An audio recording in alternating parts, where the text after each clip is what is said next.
Good morning बच्चों। Please sit down. हाँ भाई, कहावत सुनी है कि हवाओं की तरह चलना भी सीखेंगे और पक्षियों की तरह उड़ना भी सीखेंगे।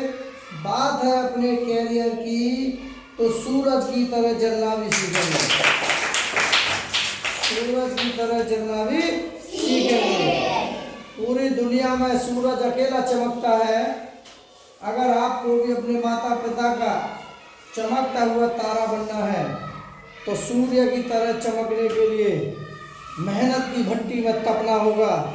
मेहनत की भट्टी में तपना होगा, तभी आप चमक पाओगे प्यारे बच्चों, और नहीं तो दुनिया की ठा ठा ठा। ये सीढ़ियां उनको मुबारक हो जिन्हें छत पर जाना है। हम तो आसमान में उड़ने की आरज़ू रखते हैं साहब, क्योंकि हमें अपना रास्ता खुद ही बनाना है। तो देखिए, रास्ता आपको भी खुद ही बनाना है और हमको भी बनाना है।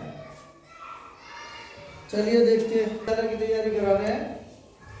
आज विषय है भाषा हिंदी, अनुच्छेद 28। प्ले लिस्ट में जाकर देखेंगे 27 अनुच्छेद हमने पढ़ा दिए हैं, तो कुछ बहुत अच्छा है अनुच्छेद, देखिए देखते हैं।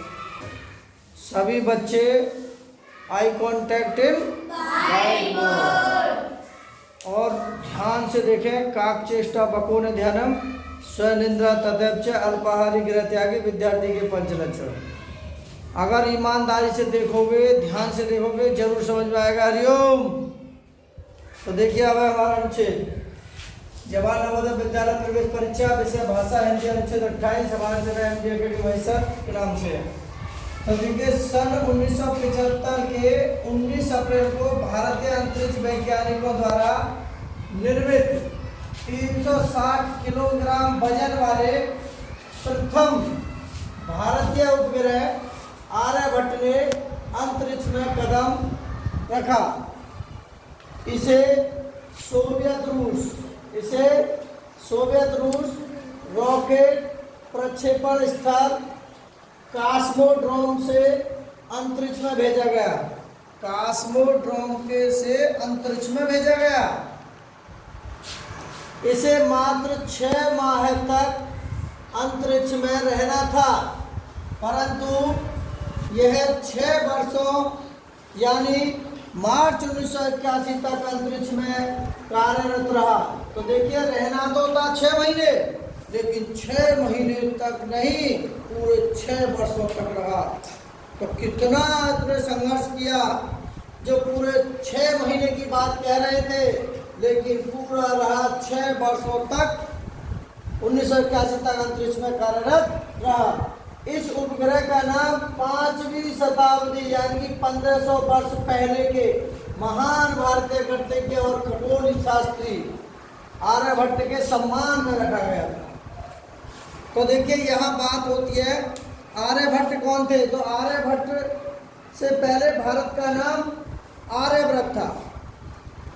आर्यभट्ट से पहले आर्यभट्ट का नाम, हमारे भारत का नाम आर्यव्रत था। जो हमारे गणितज्ञ और खगोल शास्त्री जो है आर्यभट्ट से पहले हमारे भारत का नाम आर्यव्रत था, ठीक है। और आर्यभट्ट ने शून्य की खोज की। आर्यभट्ट ने सूर्य के सिद्धांत दिए। आर्यभट्ट ने पाई की खोज की। आर्यभट्ट ने बीज गणित, अंक गणित, ज्योतिष शास्त्र भी थे और तुम्हारे बहुत सारे सिद्धांत इन्होंने किए।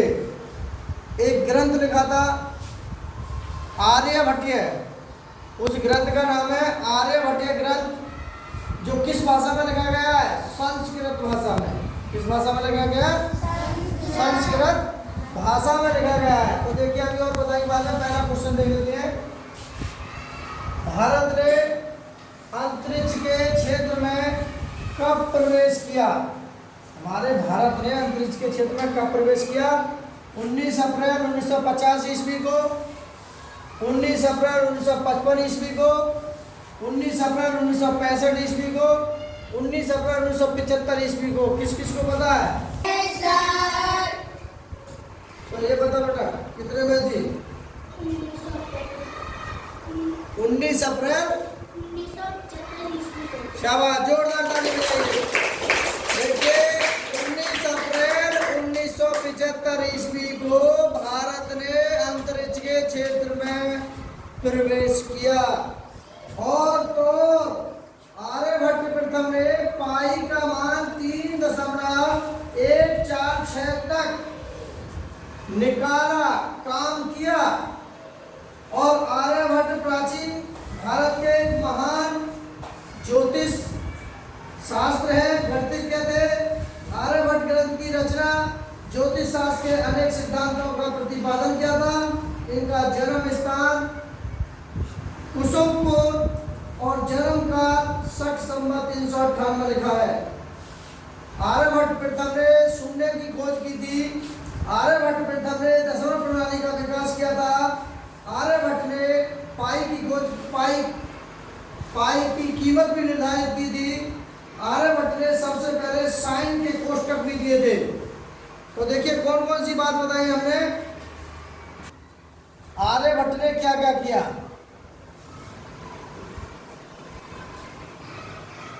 बहुत महान आदमी थे। आर्यभट्ट ने शून्य की खोज की। किसकी खोज की?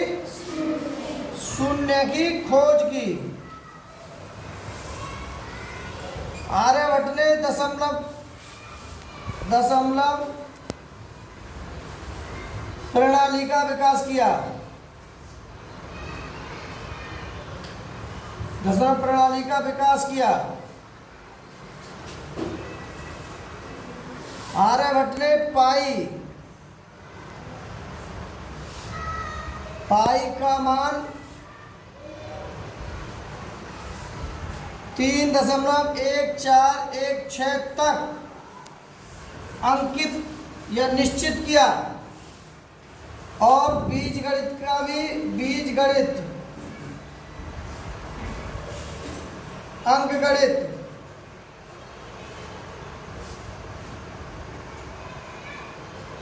पर भी काम किया। और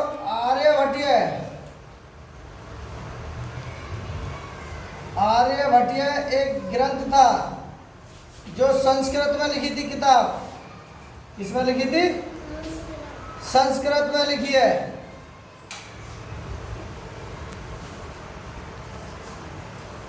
और इन्होंने देखिए कितने और भी बहुत काम किए हैं। आर्यभट्ट हमारे भारत में ही इनका जन्म हुआ था। भारत के लिए एकदम स्ट्रॉन्ग गणितज्ञ थे। आज से पहले, आर्यभट्ट से पहले गणित कोई जानता नहीं था, व्यावहारिक गणित था। जब से आर्यभट्ट ने शून्य की खोज की, गणित बहुत बड़ा बन गया और शून्य के बिना काम नहीं चला। तो बड़े महान गणितज्ञ थे। तो देखिए इसका राइट आंसर था हमारा 19 अप्रैल 1975 को ये राइट था। ना ये है, ना ये है, ना ये है। ठीक है। दूसरा क्वेश्चन, प्रथम भारतीय उपग्रह का नाम किसके नाम पर रखा गया? भास्कराचार्य के नाम पर, आर्यभट्ट के नाम पर, इंदिरा गांधी के नाम पर, ब्रह्मा के नाम पर। तो किस किस को पता है? तो देखिए हरिओम खड़ा हो जा। क्या है बता? शाबाश, जोरदार ताली बजाइए। आर्यभट्ट के नाम पर। और देखिए आर्यभट्ट के नाम पर उनका नाम रखा गया था। और यहाँ भास्कराचार्य भी है।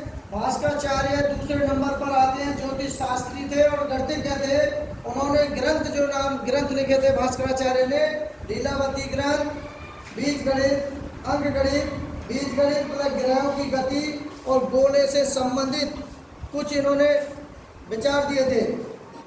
ठीक है। और इनके पिता महेश्वर थे। भास्कराचार्य के पिता महेश्वर थे।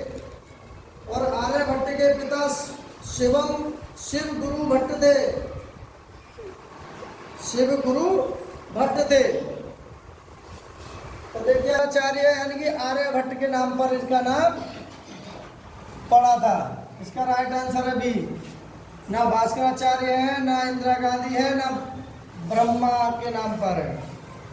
ठीक है, दूसरे बनाकर दे दीजिए। अब क्वेश्चन नंबर 3, आर्यभट्ट कौन थे? खगोल शास्त्री थे? नहीं। इंजीनियर थे? नहीं।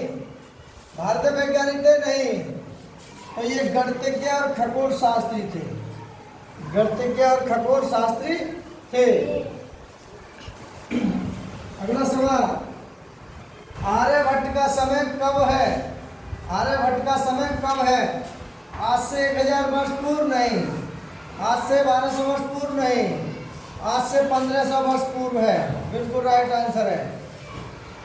और आज से 2000 वर्ष पूर्व नहीं, ये भी गलत है।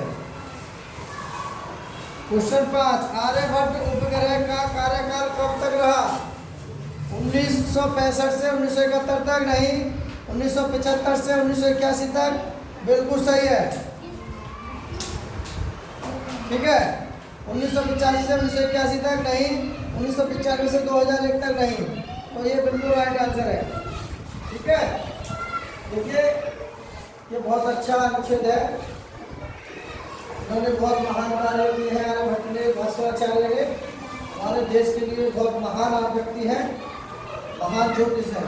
ठीक है, वीडियो को अंतर जरूर देखा करें, अच्छी तरह से लाइक करें, शेयर करें। Okay bye. किन किन की समझ में आया? शाबाश, जोरदार ताली बजाइए। बोलो भारत माता की, गणपति बप्पा, इंकलाब, वंदे, धन्यवाद।